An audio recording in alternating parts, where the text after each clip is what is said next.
Today is July 14th, 2024. Welcome to the 397th episode of the So Video Games podcast, where I talk about any game at all, including new stuff, old stuff, and anything in between. My name is Brad Galloway.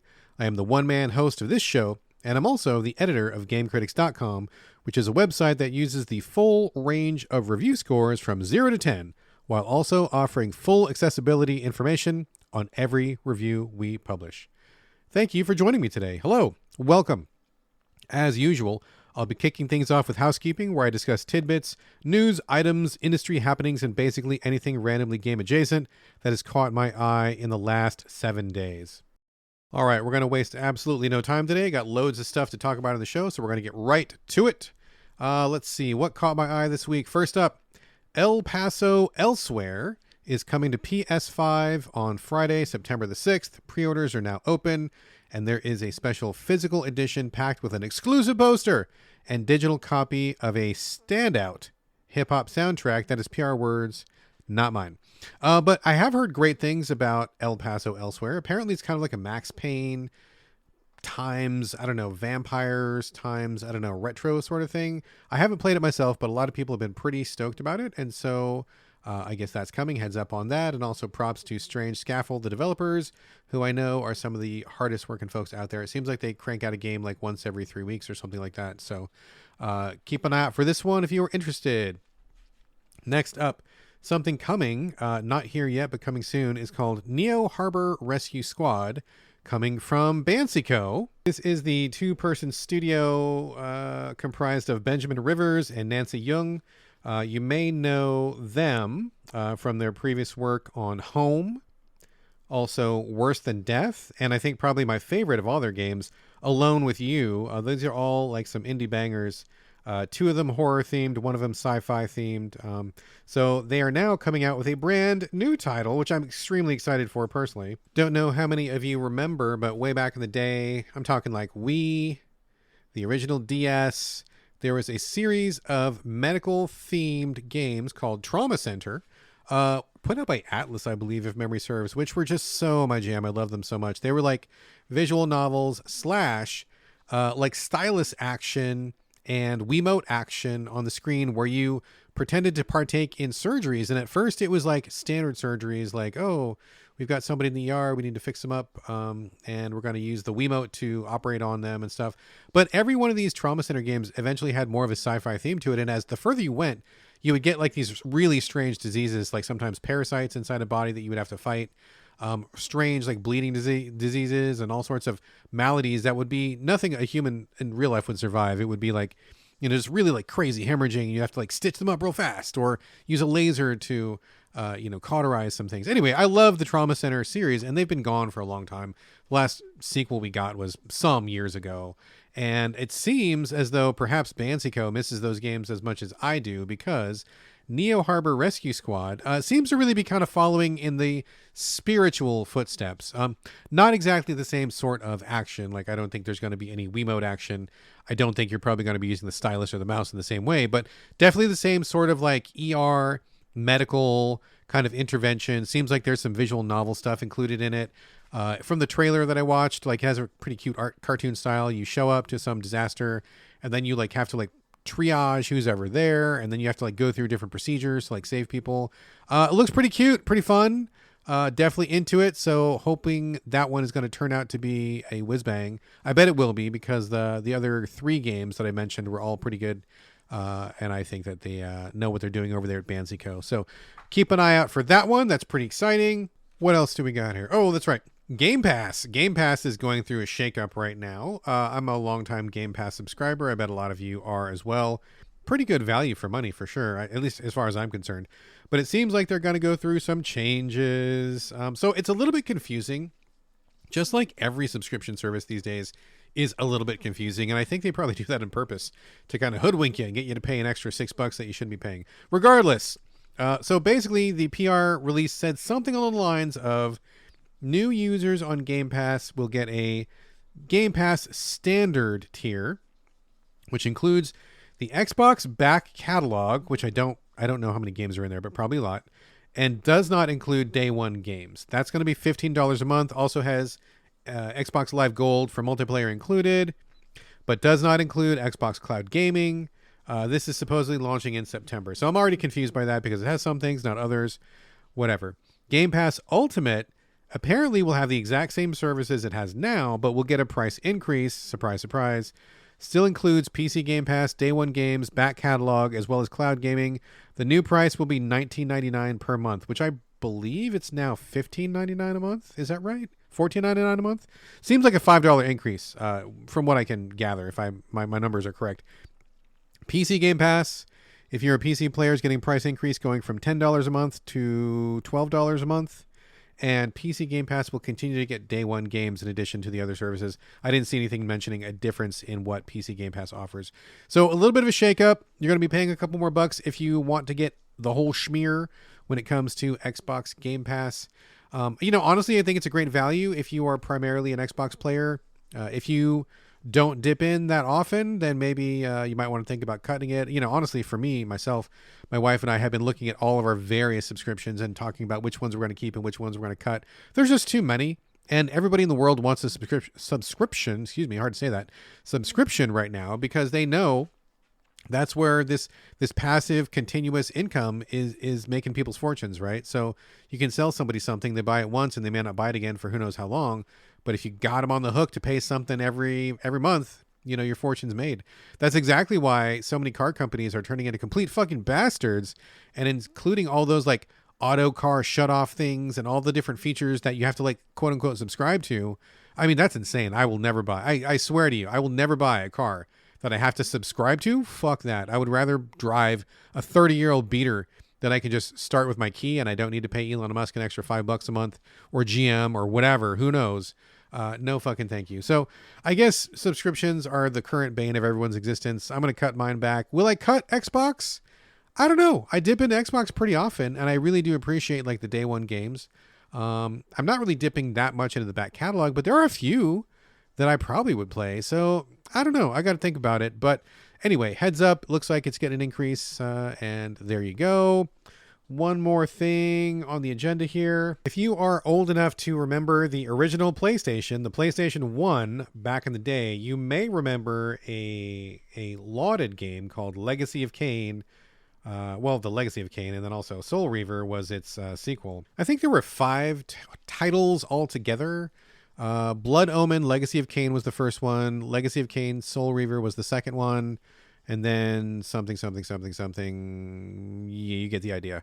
So 5 altogether. If you do not remember these games, or if you were not playing games at that time, or you didn't have a PS1 or whatever, basically it was a pretty popular series. The first one was a top-down action RPG where you played as a vampire and you had all sorts of cool vampire powers, and you were in a world of vampires where like these different clans and they were all like fucking each other over and stuff. Pretty cinematic. It had a great voiceover from, I want to say, Simon Templeman, I believe, who just had this marvelous voice, very authoritative and booming and vampire-y. It was just really cool. But it pivoted towards 3D after the first game, and the sequel, Soul Reaver, had a character. The first game's star was Kain, the vampire. Second game starred Rizal, who was he was a vampire, but he was kind of like an energy vampire or something. His lower jaw famously got burned off or ripped off or something. And so he had a scarf covering the hole where his lower jaw used to be. So he was like a vampire, kind of purpley, glowy eyes, had a scarf over his face, had little like burned vampire wings he could fly around on. Did a lot of platforming, 3D action. Pretty cool series. A lot of fans, apparently, because there's still some interest. I had some Legacy of Kain action figures from back in the day that I was selling on eBay, and they went like in an hour. Like, they went really quickly. So there's probably still a lot of interest out there for this series. Check it out if you haven't already. I don't know how easy or accessible it is, but the reason I'm bringing it up today, why are you bringing it up today, Brad? Well, I actually will tell you literally right now. The reason is because there is a Kickstarter happening soon, which is intended to fund a graphic novel bringing brand new content, lore, backstory for the Legacy of Kain / Soul Reaver series. It's going to be called Legacy of Kain, Soul Reaver, The Dead Shall Rise. And the Kickstarter campaign is kicking off later this year. It's going to be written by Joshua Viola and Angie Hodap. The interior art, is by Juan Samu and Jeremiah Lambert. Covers by Dave Raposa and Aaron Lovett, with additional art by Johnny Bush and Ninja Joe. This brand new graphic novel also features concept art by Daniel Kabuko, who is the same guy who provided concept art for Soul Reaver and Soul Reaver 2, and who was also art director for it was either the third or the fourth game, Defiance. So if you are a Soul Reaver fan, if you remember this franchise, if you still got the action figures, if you're the person who bought them from me on eBay, if you're any of those people, this might be of interest to you, and hopefully this means there might be some interesting kind of just rebooting the whole damn thing, or maybe just getting a new installment. I mean, I would actually love to see this game just get like a top to bottom just remaster, like, and not even just remaster, but like a remake. I really enjoyed the first Legacy of Kain Blood Omen quite a bit, and I think that combined with the Soul Reaver stuff that came after, a lot of rich material there, and I think a lot of people would really enjoy visiting or revisiting these games after all these years. So there you go, check it out. I don't have any more specifics, but keep an eye on Kickstarter, or maybe Google Legacy of Kain, Soul Reaver, Dead Shall Rise Kickstarter. I'm sure that will come up for you, no problem. And that's going to do it for housekeeping this week. Kind of a light week, but there you go.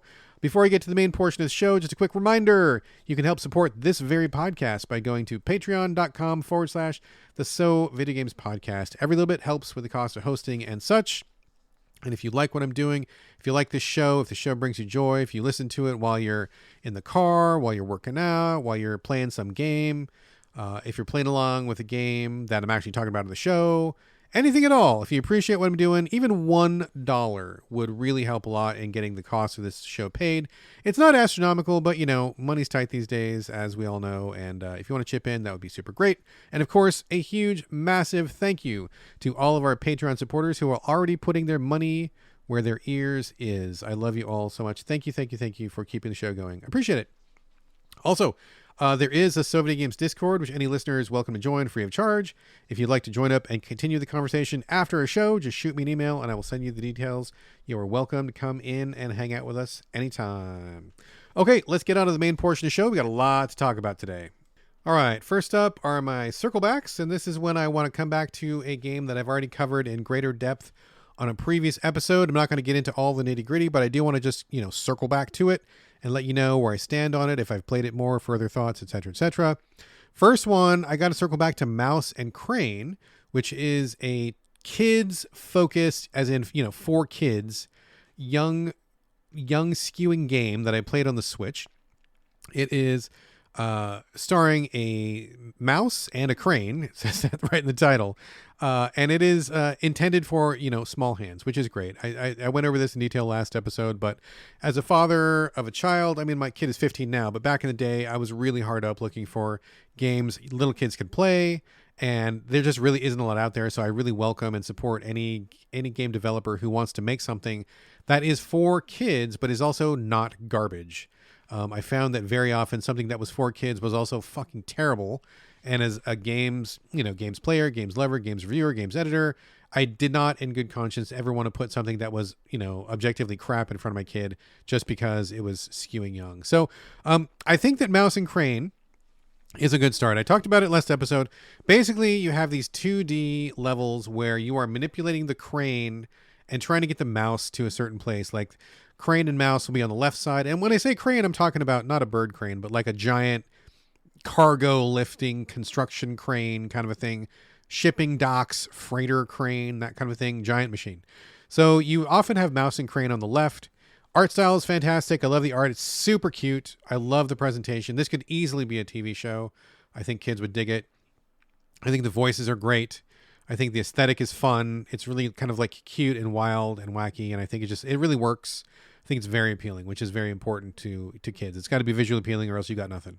But you control the crane and you try to you pick up the mouse and fling him over a gap and get him to the other side, or you pick up a box and try to drop the box in the place where it needs to go, or you're moving junk out of the way with your crane. It's super basic. I mean, in every level so far, I didn't finish the entire game, but in every level so far, there's basically just one task you need to do.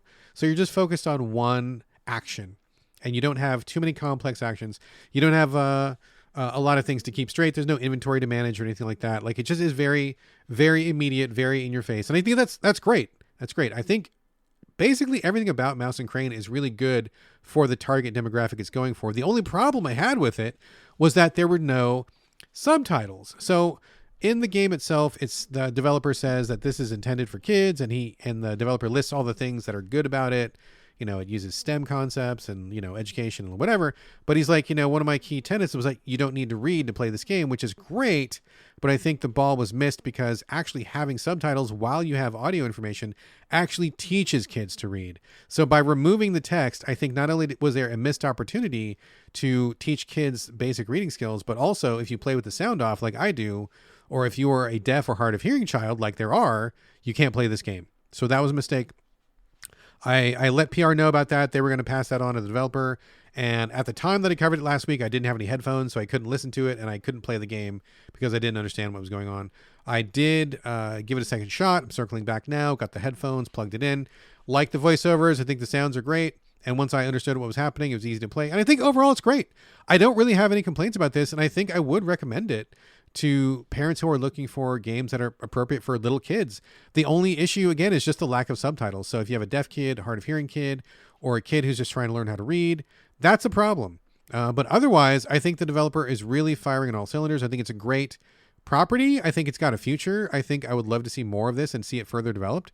I think everything about it is great. Just that one problem, no subtitles, which I feel like could be fixed. Might take a little doing. I know subtitles are not easy. I do them myself. I know how much work it is, so I am speaking from experience here. But I think it's really necessary, and I hope that in the future, this developer will include subtitles from the off. If that's the case, I probably would imagine that I would just love everything that they would put out. So I implore them, please put subtitles in. I think that would be great. Keep Mouse and Crane going. I think this is also great. I think it looks amazing. So just with that one criticism, nothing else to say about that. That is bad. Everything else is good. I like it. Thumbs up. Just be aware that there's no subs, and I do think that's an issue. But otherwise, Mouse and Crane, good job. I dig it. I think it's really cool, and parents should check it out. There you go. Now, also circling back on the first Descendant, I talked about this last week. This is put out by Nexon. It's a cross-platform game, Xbox, PC, PlayStation 5. I do not believe Switch can handle it. And you are in a sci-fi world, which looks visually like Final Fantasy 12-ish. Also looks a little bit like Destiny. Also looks a little bit like Warframe. And it's free to play. You pick a character from the starting 3. Every character has 4 powers plus a passive and a bunch of guns, and you go into these missions that the game randomly matches you up with people with, and you all work together. There's no way to troll each other. There's no PvP, anything like that. Everybody is in support of each other, and you just go on these like random missions. Gameplay pretty basic so far, where you're just like shooting a lot of guys, holding a point, collecting items, stuff like that. But there is this other flavor to it, and this game, the thing that's really winning me over, and I don't mean this as a backhanded compliment at all, I mean it as a good compliment, is this game is Warframe as fuck. If anybody has played Warframe from Digital Extremes, I love that game. I put like more than 200 hours into it. I think Warframe is brilliant, but there's a lot of problems with Warframe. It's really hard to get into. There's a huge learning curve. It's been going for like a decade or more, probably more.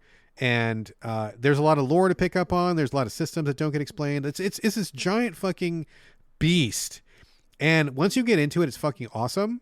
But it's such an ordeal to get into it. It's really tough to recommend to new players. Now, I played Warframe a lot. Me and my wife played a lot. My son played it. I played with some friends, Patty and CJ. I don't know if they're listening to this podcast, but Patty and CJ, if you're out there, I love you both. But I haven't played Warframe in a while because I stopped playing. And once I put Warframe down, I just fucking forgot how to play it. I could not get back in. And I am a guy who actually wrote a how to play guide for this game. I literally wrote a guide for new players. I put it down for like 6 months or a year. And when I came back to it, I fucking forgot how to play. And my guide was like so out of date because they'd added so much to it. So that said, why am I saying this? Well, I'm telling you this because the first Descendant is Warframe as fuck. Like so many of the elements, systems, and concepts are lifted directly out of Warframe. Like beat for beat, the way that you modify weapons, the way that you have 4 passives, the way that you even move. One thing that's really key about Warframe is it's so fucking fast. I don't know if you haven't played it. You play as a cybernetic space ninja, one of many, and one of the hallmarks of the game is you fucking fly through these levels. Like you can slide, you can jump, you can double jump, you can glide. You're constantly in motion. Like it's extremely kinetic. And so that is something that First Descendant has wisely also copied, because your characters, when they run, are running so fast. They're going through halls. They've got grappling hooks. Grappling hook is really smooth to use, so you're always kept in motion. You're running around enemies. A lot of the powers include movement. It just is extremely fast flowing. And you just get in this zone of where like your adrenaline's pumping and everything's happening. You're shooting guys. You're just running around. It's just really cool. And I also like that they really focus on teams. Because my wife and we play as a team of 2, and then we randomly meet up with other people. And today we bumped into people on a really hard boss mission, like a raid mission, where these other 2 people that we had never met before were very team oriented. One guy was like the heavy tanking guy, the shield guy. And every time I got knocked down, he would like immediately jump over and like throw a shield around me and revive me, which showed that he was really paying, or he or she or they, I don't mean to gender that, sorry. They were paying attention to what was going on in the field, and they weren't just out for themselves, right? They knew that in a game like this, and also like Warframe, everybody is working together or everybody is failing. And so it was great to get that vibe going, because I love Warframe. I just don't have the time or energy or wherewithal to get back into it. I still think about getting back into it, maybe for another day. But playing First Descendant, this is almost like getting a time capsule, going back to Warframe when Warframe first launched, when everything was brand new. You could get in on the ground floor and be like, okay, cool. They don't have 10 years of systems built up. They don't have 10 years of content built up, probably more like 15. And so it's just great to be able to get that same flavor, the same fast flowing action, the same systems, the same upgrade, the same kind of like online, there's grind too for sure, but the grind is fun. Just this whole flavor of a thing is just pretty rare to come across, I think. And so to get a second chance at quote unquote Warframe again is really fun. So my wife and I have jumped in. We put a bunch of time in this morning, did a couple raids, like leveled up a little bit, did some story and stuff. It has a lot of Warframe's problems as well, which I think is kind of ironic. A lot of the systems are not very well explained. A lot of the missions are a little bit murky. A lot of the storytelling is just kind of nonsense. It's kind of babble that happens in the background, and if you ignore it, it's totally fine. So I just think it's interesting that this game parallels Warframe in so many ways, on so many levels.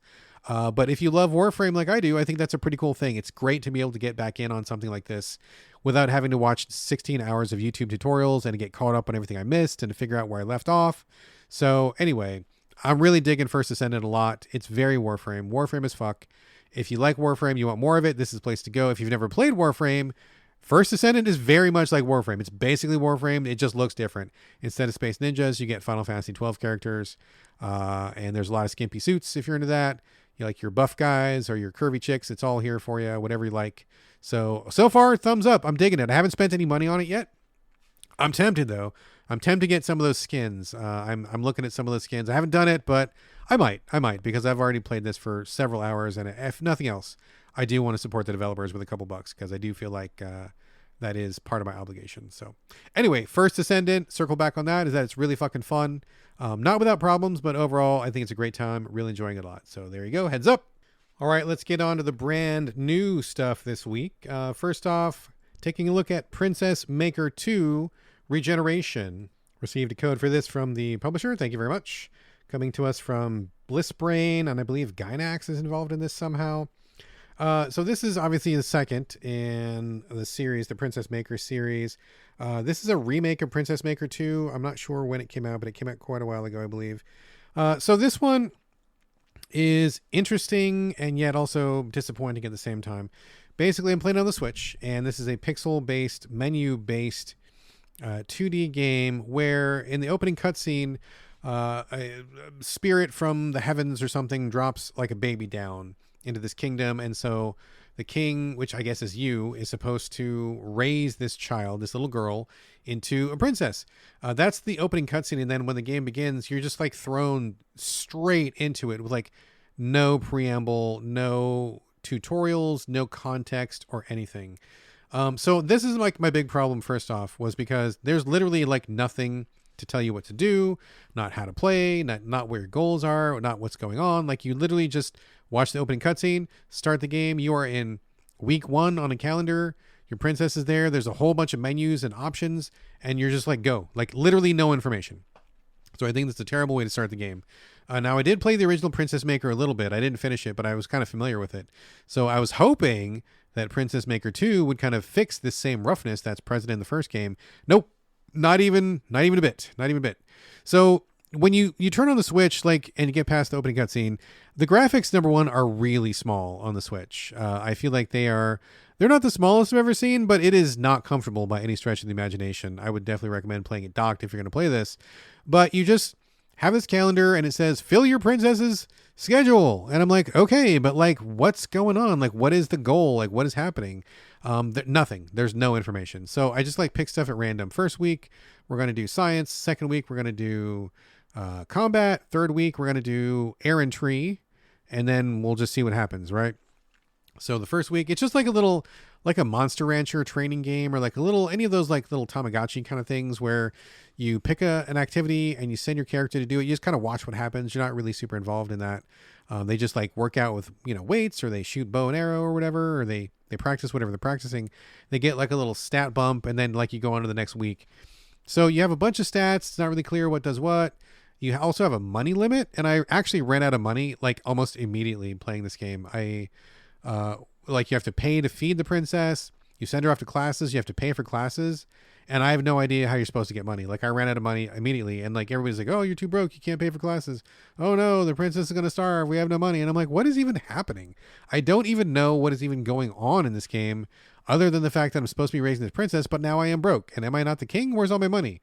I feel like I should start the game with more than $50 or whatever.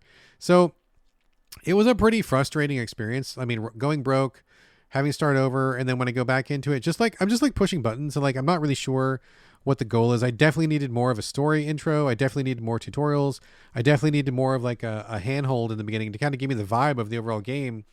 That would have been helpful. And I think the presentation is pretty rough too. The graphics are pretty basic, even though this is like a remake. Really small graphics, really small text, really small menus, too much stuff on the screen at once. It just feels very archaic and outdated and rough to play. Eventually, if you do pick some of the errantry stuff, you take the princess out in the field, like a forest, and then you have like really basic combat. I got killed by the very first monster I encountered. It was like a praying mantis or something, and it was like a one-hit kill, and I got sent back to the castle. I was sick for like 3 weeks because I got injured, and I'm like, what is even happening? I'm literally just starting this game. Why are the enemies so hard? Why do I not know what to do? It doesn't feel good to be thrown into this thing and have no information. It just felt like a complete waste of time, because I feel like there's probably a good idea here, but I am unaccustomed to playing something that gives literally no shits whether I'm there or not. And I think that in any game, no matter what it is, you need to take a little bit more care in getting your player into the experience. You really can't just dump them into it and expect them to like swim upstream to really want to take part. So bad experience. Did not care for that at all. I will say, just as a quick side note, the PC and Switch versions are the uncensored versions. The PS5 version is the censored version. So I didn't know what that meant. I got an email from, I believe it was PR, or I saw somebody mention it to me, and I went to go look it up. And so basically the gist is, if you play either the Switch version or the PC version, you get the uncensored version, which means you can give your princess some kind of medication which makes her bust get larger. So that's got to be a thing. And then also in the uncensored version, there's multiple endings, but Sony did not agree with the ability to either have the daughter marry the father, which is, I guess, you, or marry the butler. I'm not sure what the problem with that was, although the butler is kind of a weird person. I'm not even sure he's human. But basically, those two relationships and the ability to make the breasts larger was not kosher with Sony, so they censored those things. If those things matter to you, which I think they're kind of gross actually, those are available in the Switch and the PC version. I have nothing against large breasts, but it's like your daughter, and I feel like that's kind of weird and incestuous. And if you can actually marry your daughter, that's also pretty gross. Even though she's not necessarily like your blood daughter, I don't care. Still pretty gross. So anyway, whatever floats your boat, choose your version, but just be aware you're probably going to need like a walkthrough or to watch some YouTube videos to figure out what's going on. I just felt like I was completely out of my depth on this one, like no information, no context whatsoever. And I just was really frustrated. So I bounced pretty quickly. So not a great experience, but there you go. Princess Maker 2 Regeneration. That's a thing that exists. And once again, thanks to the publisher for sending me a code. Next up is Summoning Solitaire. Now I love this one, even though it's fucking hard as hell. This is it's a free game. I believe you can get it on itch, or if you just Google Summoning Solitaire, I think you can just get it. It's a free download. This comes to us from LCB Game Studio, who I personally love. They are one of my favorite studios going right now. They do some lo-fi kind of retro visual novels that are kind of horror themed. They're building their own little universe, connected universe. I think their first game was like Mothman 1966. There was also, oh gosh, Varney the Vampire and Bonson Knights. I love all these games. I think they're fucking great. Their style is awesome. Love their art, their sensibility, their approach to everything. I really enjoy these games a lot. I've played them all through all the way, and they're short plays. But I definitely recommend that anybody who likes the X-Files or Cthulhu type stuff, or what is that stuff? Area 51, any of those, UFO type stuff, cryptids, anything, like they're doing that over here. And I think it's really cool and fun, and I really enjoy them quite a bit. So this is a free release that they did. Came out a little while ago, and I've had it sitting on my PC for a minute, and I'm just now getting to it. Has the same awesome pixel art, same like bright colors, same cool aesthetic. And one thing that's interesting about LCB is that in every single one of their visual novels, they've included a card game. Now, in the very first game, Mothman 1966, they included, I want to say it's called Impossible Solitaire. I don't know that that's the right title, but oh my God, dude, I was so fucking addicted to that game for so long. I think I played the Impossible Solitaire longer than I played the actual game. And in fact, I liked it so much that we learned the rules and we started playing it in real life. I would just get a deck of cards and I just would play it with my son. And I've never won one because, Impossible Solitaire, but we've come so fucking close. So they've done a couple of other card games that have been pretty good, but not as good as Impossible Solitaire. But this one, Summoning Solitaire, is just about the card game, which I think is great. The premise is that you are a girl who wants to summon a demon. She gets a deck of cards, goes into the attic of a spooky house, and then she deals out these cards on a pentagram. And I actually love this one. I think it's really great. The premise is you need to get a total of 39 points in the pentagram, because apparently 39 is like an evil number. I've never heard this before, but when the game begins, they talk a little bit about how mathematicians hate the number 39 because of reasons. I'm not a mathematician, I don't know, but that seems to pan out because this game is pretty brutal. So you have a stack of cards at every point of the pentagram, and then you have 3 rows of cards on the side. These are called the beast rows. You have 6 cards, so 666, number of the beast. These are the beast rows. And then you've got your other cards in the pentagram. And what you want to do is I'm not going to get into the rules, but basically you move the cards around in a solitaire-like fashion. And the point is you want to have a total of 39 on all the face cards that are in the pentagram. And when you hit 39, you hit a button, you can summon a demon. I have not done it yet. I have gotten to 38. I have gotten to 41 and 42. I have gotten so fucking close to 39 so many fucking times, and I just can't get to 39. Now, I believe it's possible, but I do remember when the developers put this out, they're like, hey, if anybody beats this game, please take a picture and send it to us because we want to see that it can be beaten.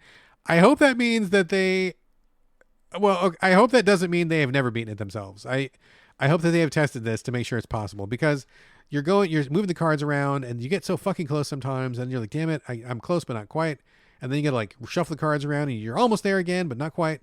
I haven't been able to do it. I played it a bunch and I just haven't gotten there, and I keep wanting to do it, but haven't gotten there. So it's free. It's a cool little download. It might make you come back multiple times because, God damn it, I just wanted to do it just to get there. Couldn't do it. I will say the only downside to Summoning Solitaire is the same downside that they have had in all of their games. And if you guys are listening, LCB, please, I love you. I do. I retweet your shit on Twitter all the time. I'm constantly recommending your games to other people. I am a fan, like a true heart fan. I'm on your side for real. But please take this advice, okay? You have got to improve the interface on these card games. And what I mean by that is you cannot simply use the mouse to move cards around. And if you're playing on console, you cannot use the D-pad or sticks to move the cards around. You have to go through a text interface. Like, for example, in Summoning Solitaire, it'll say, first card, second card, third card, or first row or whatever. You're choosing the word. It says literally first row. And you got to go through these menu options to choose a card when you just want to pick up the fucking card. You just want to pick up the card and move it, but you can't. You have to go through this really awkward text, parser thing. And it's dude, I know you're using the same engine as your visual novel engine. I totally get it. I am sympathetic to you 100%. And I love what you do. This shit's brilliant. I think it's so fucking great. Love the vibes, love the graphics, love it all. But this interface has got to go. Please do something different because I want to play this game more. I want to play Summoning Solitaire literally every night, but it is such a pain in the ass to get through that little text interface that it makes me not want to play it. So please, LCB, I beg you, please fix the interface. Please. So otherwise, it's great. I love it. It's free. Check it out. There's no reason not to. Check out their other games, Varney Lake, Bonson Knights, Mothman 1966. I believe they got a new one coming out that has to do with a slasher killer type thing. Looking forward to that. I will play the shit out of that when it comes out. So LCB is great. Just fix that goddamn interface. Okay, there's that. Let's see what else is on the agenda here. Next up is a cute little action puzzle title called Prune and Milo, coming to us from publisher Jondu Soft, and I believe the developer is called Flocons. This is a really cute one, really well put together title. Did get a code for this from the publisher, so thank you very much. Full disclosure. This is a 2D pixel-based little indie title where I'm playing it on the Switch, by the way, where you have a brother and a sister going camping. They're both like 5 pixels high or something like that. Like 2 red pixels for the hat and like 1 red pixel for the shoe. You know, like really, really basic. But I think it looks cute. I think the graphics are great. It works fine for what it's trying to do. I can't remember which one is Prune and which one is Milo. Prune must be the sister because Milo, well, I don't know. Doesn't matter. Anyway, you go camping and you're exploring the woods and then you fall into this cave. And at first you're just the boy, the brother of the pair. He falls into the cave and you move in a turn-based fashion. The world is set up like a grid and you're in this little cave system. And so you're kind of just like figuring out you want to get out, right? So like every level is just like one small like kind of screen on the Switch. And then you have to figure out your steps. So there's a structure of this game where you have a limited number of steps that the game wants you to get under. And if you're under those steps, then you get like a star. You don't have to, because let's say, for example, you're in a small room. It's going to take you 15 steps. Now, if you get to the exit in less than 15 steps, you get a star. If you take 16, 17, 18 steps, you do not get the star. There's also a star awarded if you get a gem. 1 gem is hidden in each level. And then also if you do not take any damage / defeat all the enemies in each room. So you can get a total of 3 stars for each level. So it's that kind of puzzle game where you're kind of doing some performance. But I do want to give props because if you don't care about those things, if you don't care about how many steps you take, if you don't care about taking damage, if you don't care about that stuff, you can still progress. You can still make your way through the game. I don't know if that affects the ending or not. It probably does. But still, you're not trapped, right? Like you're not stuck and having to redo things over and over and over. Because sometimes it was fine to do these things. You know, sometimes I would be under the step limit and I'd feel good about myself. Sometimes I would be like way over the step limit because I was backtracking or making mistakes. And I just didn't give a fuck. And I didn't want to go back and do it again. So the game lets you progress, which is great. Very smart choice. But in each level, you soon pick up a sword. And then you have to figure out how to get out of each level while also picking up a gem along the way. And when monsters show up, the monsters have little numbers over their heads. So let's say, for example, the monster has the number 4. That means you get 4 turns until the monster attacks. And then you can also see how far the monster can go. So you can be like, okay, in 4 moves, this monster is going to travel so far, which means I can either walk past him if I have enough turns, or I need to get out of his reach before he activates. And so each level is this constant kind of systematic, logical puzzle about how can I move to get where I'm going? How can I achieve my goals? How can I get the gem? How can I avoid or kill the monster? All while staying under a certain number of steps, while not taking damage, while also finding the gem. It's really well put together and done. Before long, your sister joins you, and you can switch between the 2 characters at will. They both occupy the same space. So, for example, if you're looking at the brother, the sister has disappeared. You hit a button, you switch, the sister comes back, the brother disappears. So you're not like having them both following each other through the whole world. It's just like one or the other. Brother has a sword, sister has bow and arrows, and so she has ranged combat, so that helps quite a bit. Like sometimes you'll be attacked by bats or dragons that will both fire on you, and you want to stay far away from them. Sometimes you want to get in close and use a sword for something. So you've got options. You can switch back and forth between brother and sister, and you're always constantly on the lookout for like, how many steps am I going to take to get to the exit? How quickly do I need to get away from these monsters? It all works really well. The game slowly layers on element after element in a really controlled fashion, which I think is great. Starts out straightforward. Soon you've got one monster. Soon you've got a couple monsters. Later on, you've got little bridges to cross. You've got train cars or like mine carts to go through that also include like, switches for the tracks. Sometimes you've got these boulders to roll where you can't get through them, so you have to go around them. And sometimes there are holes in the ground that you need to navigate the boulders around or get the boulders into them sometimes. So there's all these like other elements to the puzzle that slowly gets more and more complex over time. And the levels do get bigger and bigger as you go. So I feel like the pace of it is very intentional and well done. I think the difficulty curve is really good. I think the system is really good. I think the graphics are great. If you want something that is turn-based and very logical and puzzly without really being a strict puzzle title. And I say that it's not because you can not pay attention to all the stars and just fuck it and just keep on going and play in a turn-based fashion, which I think is great because sometimes I did want to go for the stars, sometimes I didn't. And I like having the freedom to do that. But I think it looks good. Everything about it is really well polished. It feels like a very well-made, well put together game. I had a great time with it. I didn't finish it. I think there's altogether 68 levels, I believe, and I got about halfway. So I put a pretty good chunk into it, and I really had a good time with it. I may come back to it. I may chip away at it a little bit. But overall, I think Prune and Milo, really well done. I think it's a cool little sleeper that I think a lot of people are going to miss. So if anything I said sounds interesting, this turn-based, slightly strategic, kind of puzzly, kind of not, like slowly ramping difficulty. It's just a really well done game. I look at it and I'm just like, man, whoever made this knew what they were doing and they were very careful about it. And they took the time and effort it needed to like really bring this thing together. And it just happened. Like it just happened really well. And it put a smile on my face. And I think it's just a great job. Great job, everybody. Prune and Milo is good stuff. So definite thumbs up on that one. Enjoyed. All right. Next one is called Dros, D-R-O-S, or Dros, I guess. Developed by Emerge Worlds, coming to us from Red Deer Games, who I actually am a pretty big fan of Red Deer Games. They've got a lot of titles that are kind of sleeper hits, and they are quietly successful. I am a fan of Red Deer, and they did send me a code for this game, so full disclosure there.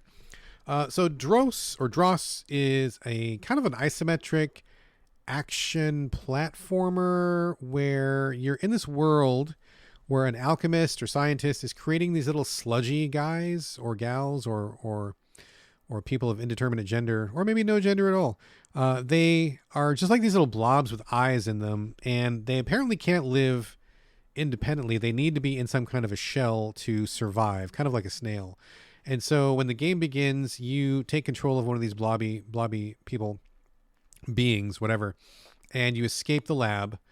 It seems like they're all evil except for you, and I'm not quite sure what the difference is, but you don't want any part of that, and so you leave. You find a mercenary who is a knight, and he is looking for the alchemist that you just escaped from, and he takes some severe damage. He's gonna die, but what happens is your little blobby person connects up with him and says, hey, you've got this cool nifty armor. I need a shell. I can share this with you, and if I'm in here, I will keep you alive. So you're about to die. Let's team up. I'll keep you alive, and you give me a shell to protect my soft body, and then we'll just be like a team. And that's kind of the premise, which I think is a pretty cool premise. I like the idea of a main character like being at death's door and just this little blobby guy keeping them alive, which actually plays out in the mechanics, because once you get enough energy playing through the game, you can basically heal yourself at any time, which really reinforces the story beat of this blob being able to heal and keep your corpse alive. Pretty cool idea. I like the idea a lot. In terms of gameplay, I like it a little bit less than actually the idea. So you're going in these levels that are kind of top down or isometric-ish. Combat is pretty straightforward. When you are the blob connected with the knight, he cannot jump, but he can walk, and he has a sword slash, which is just a basic swing the sword in front of you. We're not talking combos or anything. And you can shield hits, and I think that's all he can do. Or at least that's what he could do to the point that I played the game. I did not finish the game. And then when you can also be the blob and leave the body, what happens is the guy just like topples over. He cannot walk or survive without you, which again is kind of a cool touch. I like that. So if you leave, the guy just topples over. He stays wherever you leave him. And then you are small. You can go through holes. You can jump. You can do like all sorts of like flip switches and stuff that the guy can't reach. And so you kind of go back and forth between these two forms, like the blob on his own or the blob combined with the knight. Interesting idea. Again, like the idea more than the actual implementation. Because when you play, it ends up being like a lot of pretty basic, straightforward combat, a lot of switch flipping, a lot of like locked doors. And so you're constantly like getting to be the blob and wandering around and trying to like flip switches so that you can open doors for the knight to get through. I mean, it's like, it's fine. It's fine. There's nothing wrong with it, except for maybe once in a while, I found that the game was a little bit too vertical, where there were some jumps to do or 3D spaces to navigate. And I found it with the perspective, it was a little bit hard. I often missed jumps, or I just couldn't quite tell where things were sometimes. It's not terrible, but it's not like airtight. Like if it was all on a flat plane, I think that would be fine and solve a lot of problems, but then you wouldn't really need to jump and some of the elements of the game wouldn't be there. But I did struggle a little bit with the 3D aspect of it. But it's just like a lot of like really basic combat. There's a lot of talking for an action game like this. They have you picking up lore and like, stuff like that. And I'm like, okay, cool, I guess. But like, I feel like you're leaning a little bit too much into the story in the world. I don't think it really needs to be that in depth. I wasn't really super interested in that. But flipping switches, opening gates, walking around and collecting gems and stuff. I mean, it's all, I don't know, like there's nothing wrong with it. I think it's a cool idea, really cool idea. I think, I don't know, it just doesn't shine. I wish I had something more specific and less nebulous to say, but I just like the action wasn't really that thrilling. The platforming wasn't that great. The fighting wasn't really anything to write home about. I wasn't really that invested in the lore or the story, just the premise, basically, just the concept, not the lore or the story. So I think it just kind of, I don't know, just missing that special sauce. Like I just did not get on with it to the point of where I was like, oh, okay, I'm really invested in these characters, or, oh, I'm really invested in this action. I just was like, okay, this is cool. I get it. And I think it's a good idea. And okay. And then I was like, good. Like it just did not grab me. So maybe they could have done something differently to like give it a little bit more of a unique hook, or done something particularly different. I don't know what that is. I'm not trying to be armchair game developer here or backseat game developer. I'm not trying to tell people how to make their games, but what I can say is that this game was just lacking that je ne sais quoi, that little something just wasn't there, and it just didn't spark for me. But again, no serious complaints, no major problems with it. I think it was, a pretty fair effort. It just didn't click, and that's all I can say about it. That's all, I wish I had more criticism that was beneficial or anything like that, but it just didn't click. So I guess that's where we landed this week. So sorry, Dros. It just wasn't meant to be, but there you go. If anything I said sounded interesting, you can check that out on Switch. I believe it's also on PC, and there you go. Okay. Final new game of the show is a pretty crazy wild one for me. Darkest Dungeon 2. I got sent a pre-release code from Red Hook Studios. So thank you to Red Hook and to everybody who was handling the PR and stuff like that. I am probably one of the world's biggest Darkest Dungeon fans. The original game, I played it to death on the Switch. I've talked about it multiple times here on the show, but basically I put hundreds of hours into it. I beat the game. I beat all the DLC. I collected every item. I collected every character. I unlocked every power. I did everything that was possible to do. And then I collected $1 million on top of that, just grinding, because I thought the game was so fucking fun that I just wanted to play it some more, which is not something that I ever do. So I am on record several times over as marking myself down as one of the biggest fans of Darkest Dungeon. Probably one of my favorite games of all time. And I was really excited for Darkest Dungeon 2. I know it's been on PC for quite a while, but I was kind of going radio silent on it. I didn't want to know anything about it. I didn't want to look at it. I didn't want to spoil myself on anything before I got the chance to play it on console. And I was fortunate enough to get a code, like I said, from the developers and the publisher for the PlayStation 5 is where I'm playing it. And here we are. I got to say, first impressions were very surprising. I was actually shocked at how different it felt and how much was changed. Not knowing anything about it, I went into it expecting, I don't know, just like largely the same, but just like bigger or more or like slightly different. But Red Hook, to their credit, did not do that. They didn't just crank out like more of the same. They really, really changed a lot about the game. And I guess I'm just feeling kind of mixed on it. So what is Darkest Dungeon 2? So first of all, I want to say that just like Darkest Dungeon 1, I believe, if I'm not mistaken, the lead artist on this is Chris Barassa, who did the work for Darkest Dungeon 1. And just like, I am such a fan of that art style. I fucking love the art of this game. And I honestly feel like that's one of the main reasons why the first game got so successful, was because the art was just so fucking killer and on point. Like thick black lines, these like sharp animations, just like the grittiness of it, the kind of griminess of it, the feel, this like desperate feel to all the characters. Like it just, oh man, it's the best. It's just the fucking best. I love Chris Barras's art. So good. So good. Also, the voice actor is pretty famous for Darkest Dungeon. I forget what his name is, but they brought him back for Darkest Dungeon 2. And if you've never heard what Darkest Dungeon sounds like, it is worth going to YouTube and turning up the volume, because that guy's voiceover totally sells the game. In Darkest Dungeon 1 and 2, whenever enemies attack, or whenever heroes attack, or when something happens, you hear this guy's voice like come in with these like really kind of archaic sayings, and it's wild. Like it just sells the experience so great. Like, you know, he'll say something like you'll slash somebody with a knife, and this guy's voice will come in and he'll be like, the blade flashes and the blood bleeds, or whatever, something like that. I mean, you know, they did a better job writing than I did literally just now on the fly. But when that voice kicks in, it just is just like, oh shit. Like it sounds so epic and heavy and cool. Like I love the way they do that. So between the art and the voiceovers, like the Darkest Dungeon 2 vibes were certainly back in terms of presentation. But let's talk about structure. So in the first game, just as a point of comparison, you recruited characters. They stayed with you in this little like hub town that you had. You had to take care of them over time. They would pick up like diseases and quirks, like bad habits and stuff. Like they would gamble too much, they would drink too much, or they would like be afraid of the dark or something. And so you had to kind of like take care of them, and you raise them over time to like be these characters that you took with you. You had your specialties, you had your favorites, you had people who were better than others. You'd equip them, and like you would kind of like grow attached to these characters. It was gut-wrenching to lose one of your favorites. I remember I had the opening crusader who looked like a knight, and the highwayman who was like a thief.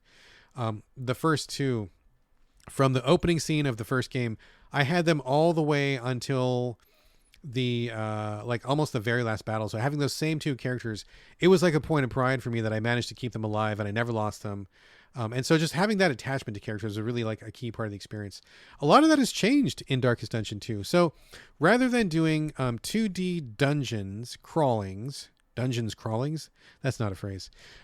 Rather than doing those like we did in the first game, in this particular game, it's different in that it's more of a traditional roguelike structure, kind of similar to like Slay the Spire or something, where you see your map, and you've got these routes that you can go through.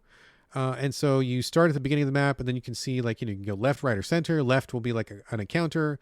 The middle will be like a shop. The right will be like a question mark. You don't know what you get. And you kind of like travel up these maps until you get to the end. Very, very similar. Again, like Slay the Spire. I mean, they just fucking set that template, and like everybody in the genre has just stone cold followed it since then. I mean, it really works. So if you've played Slay the Spire, then you know like how the map structure works. So that part is different. The other thing is different is that you're driving a cart the whole way, like a horse and cart. So you're going through these roads between encounters, and while you're on the road, you're supposed to be like driving the cart and crashing into little pieces of junk on the road in order to maybe get some supplies.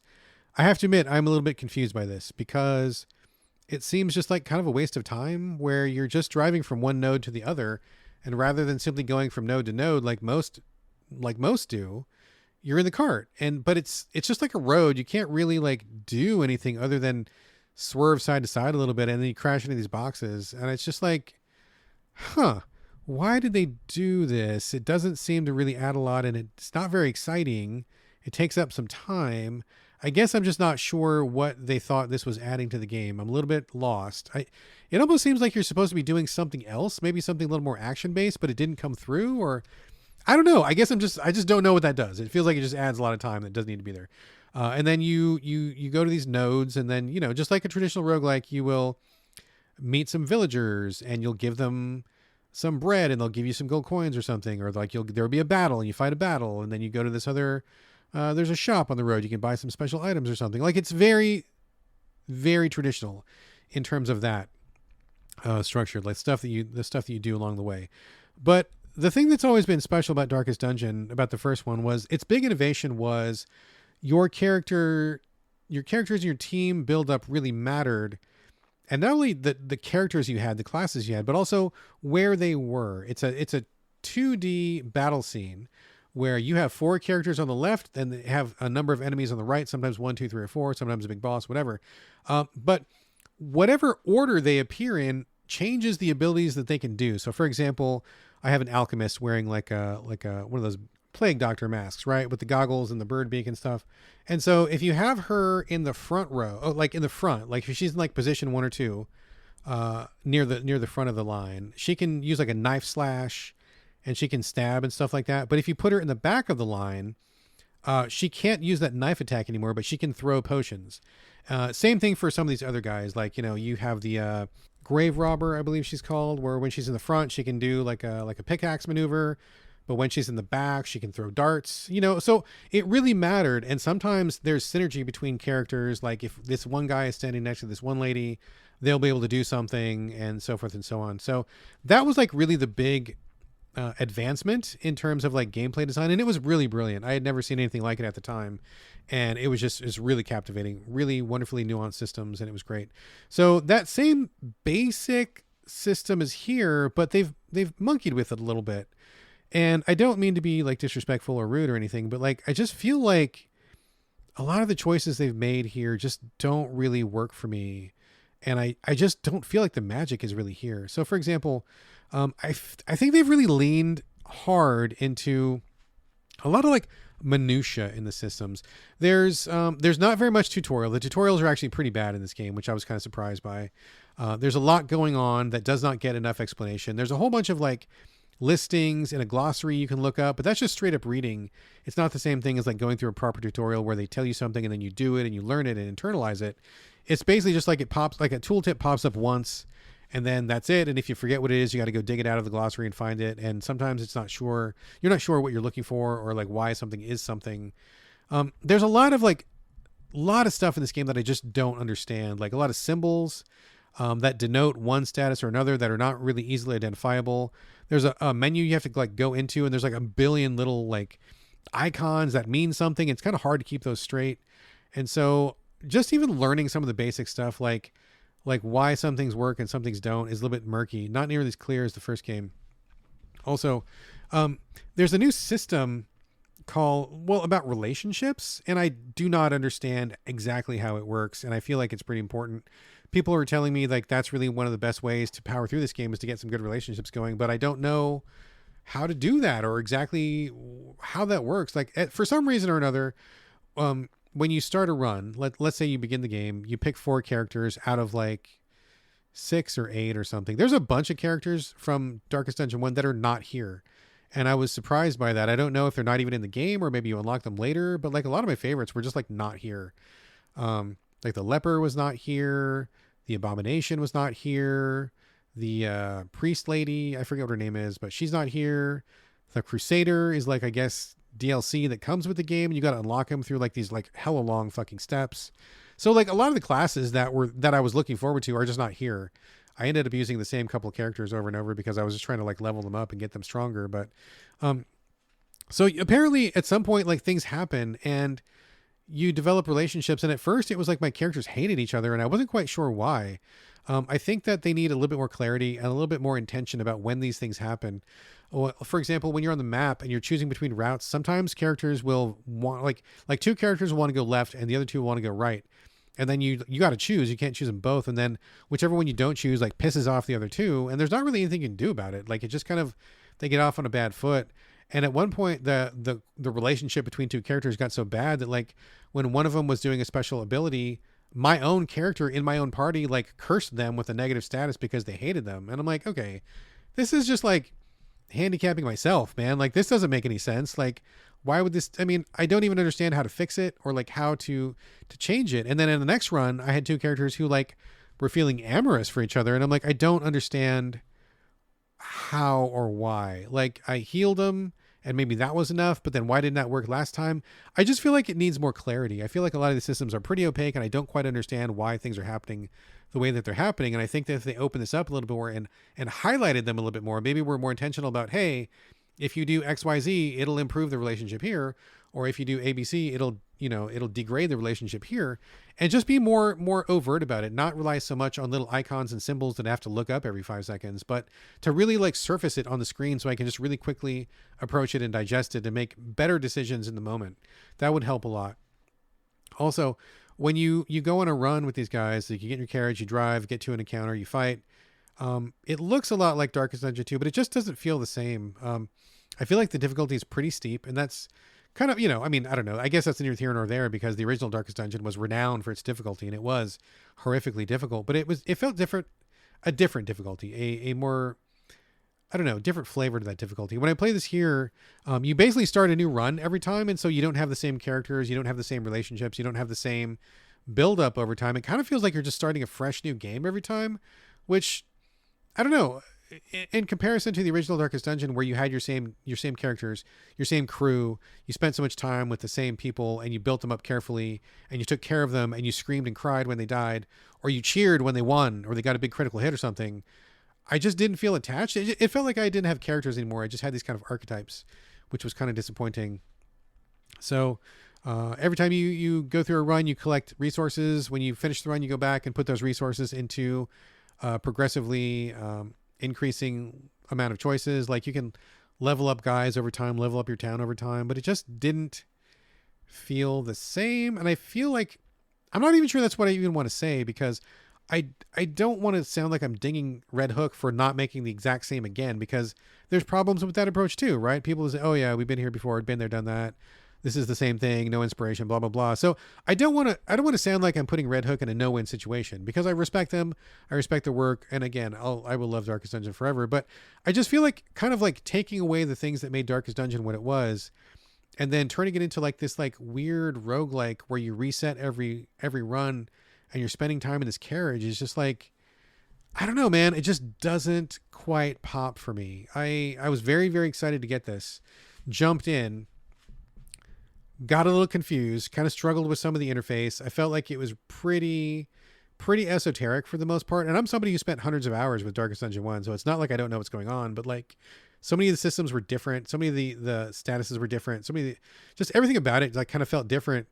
And I just don't know that different is necessarily better in this case. I think that perhaps they lost a little bit of what made the first one so magical. And, maybe that was something impossible to recapture. There's no way they would ever going to catch lightning in a bottle a second time, but it just feels so different and just feels so, I don't know. I just don't feel compelled to put 100 hours into it or 200 hours into it like I did with the first one. I played it for a couple days, and I'm like, okay, this is fine. Animation's kind of cool, but I don't feel like I'm really making a lot of progress, and I don't feel like I'm getting stronger. I don't feel attached to these characters, and I don't know. I did not finish a run. I'd never made it to the end of a run, and I just kind of, I don't know. I just kind of drifted. I just lost feeling for it, and it stopped being interesting and compelling, and I just stopped playing it, which is really sad and strange and unexpected for me. I really thought I was going to get into this being such a fan of the first one, but it just did not connect with me in the same ways. It just did not hit the same. So I don't know. And it's weird too, because I've been talking to some other friends at Game Critics and elsewhere who were also big fans of Darkest Dungeon. And I feel like that's kind of the vibe. I think we all kind of feel like something is missing from it, or it just doesn't hit the same. And we're all just kind of like, yeah, it's cool, but like, yeah, none of us are playing it anymore. And we kind of just moved on. And I guess that's where I landed too, which is not where I thought I was going to be. I figured this was going to be something that would carry me until Q4 into the wee hours of the morning, playing every night like I used to, and it just doesn't land the same. So I don't know. I mean, I feel kind of sad because I was excited for this, but honestly, it just is not doing it for me. So there you go. Darkest Dungeon 2. I don't think I'm going to be putting very much more time into it. I don't think this one is going to have the legs for me that the first one did. And honestly, it kind of just made me want to go back and play the first one, where I could like get my little team going again and build up my town again and kind of just like get those attachments and stuff. Yeah, I don't know. I feel kind of sad, unexpected, disappointed, but yeah, I guess I'll just leave it there. I don't know what else to say. So sorry, Red Hook. This one just didn't land. There you go. I guess they can't all be winners, but we will always have Darkest Dungeon for sure. That was Darkest Dungeon 2, playing it on PS5, and I guess a good time to recap all the titles I've covered today. Let's go back to the beginning. In Circle Backs, I talked about Mouse and Crane, played that on Switch. I also talked about the first Descendant, playing that on PS5. I talked about Princess Maker 2 Regeneration, playing that on Switch. Talked about Summoning Solitaire, playing that on PC. Talked about Prune and Milo, playing that on Switch. Talked about Dros, Dros, playing that on Switch. And Darkest Dungeon 2, which I just finished, playing that on PS5. So there you go, folks. Those are all the brand new games I'm going to cover for this week. So that means the game portion of the show is officially done, but I do have a few non-game things to discuss before we wrap. First, just want to mention that I recently celebrated my 4-year dog anniversary. We picked up 2 dogs from a rescue shelter 4 years ago, and the shelter stays in touch. They send us an email once a year on the adoption date just to see how things are going and to say hey. And we always send them a picture of the dogs, our 2 dogs, Kimchi and Paisley. So it's 4 years. It doesn't feel like 4 years at all. It feels, I don't know, like 6 maybe.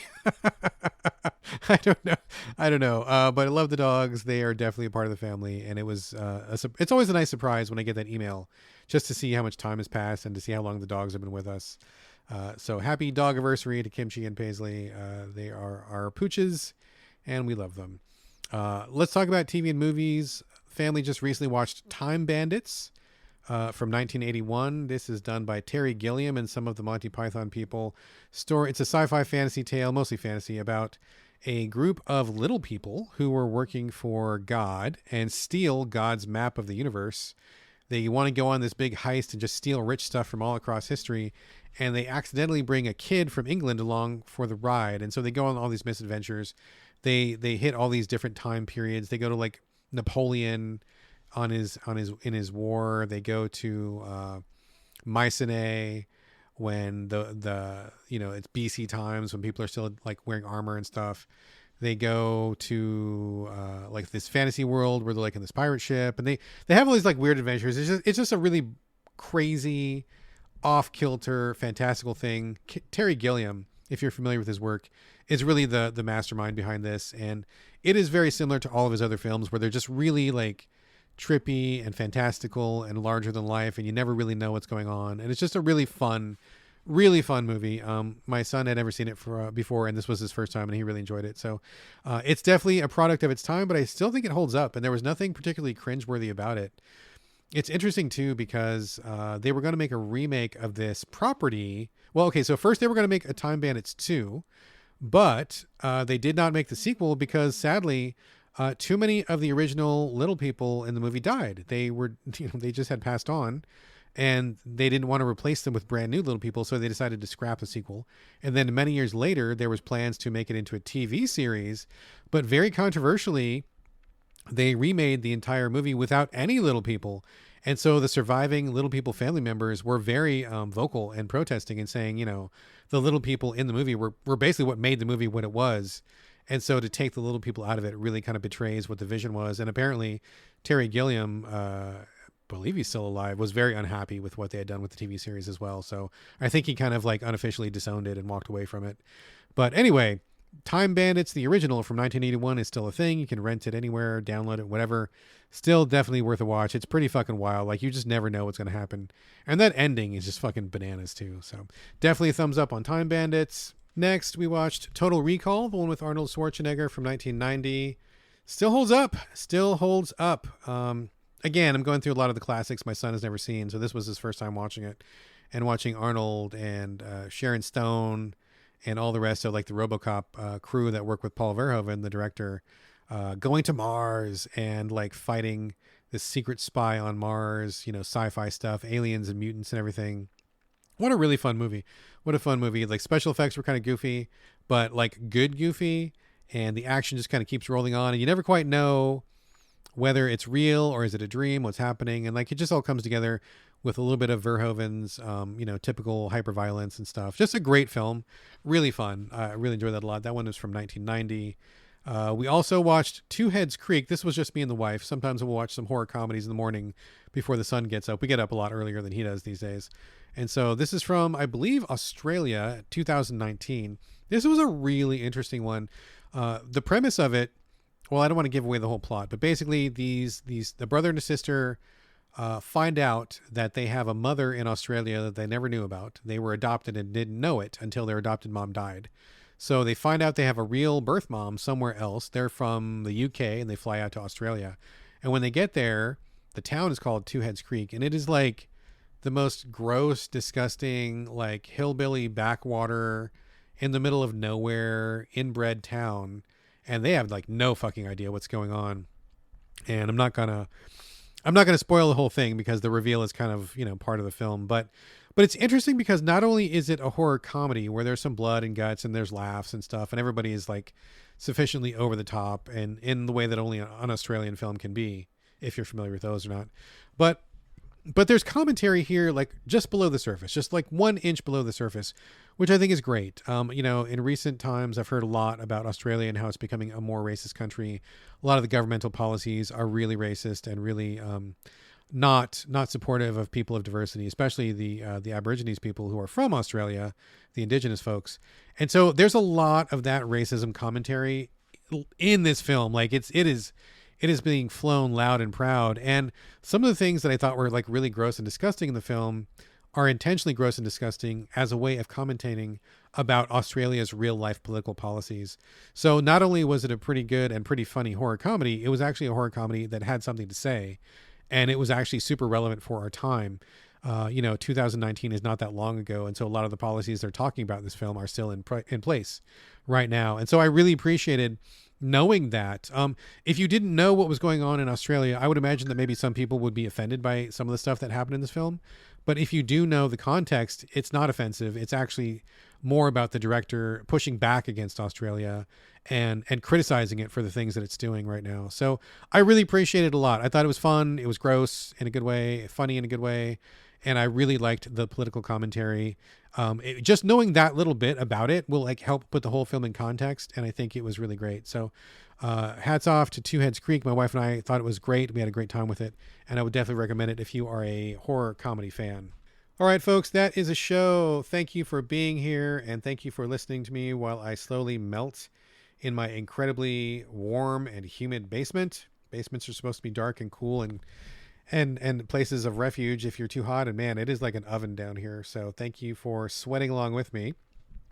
Before the closing music, I would love for you to leave a review, share the show on social media, and most important of all, please recommend So Videogames to your friends because nothing beats good old word of mouth. Also, if you would like to support the show and help with the cost of running the podcast, you can do that over at patreon.com/the So Videogames podcast. Even $1 is a huge help for reals.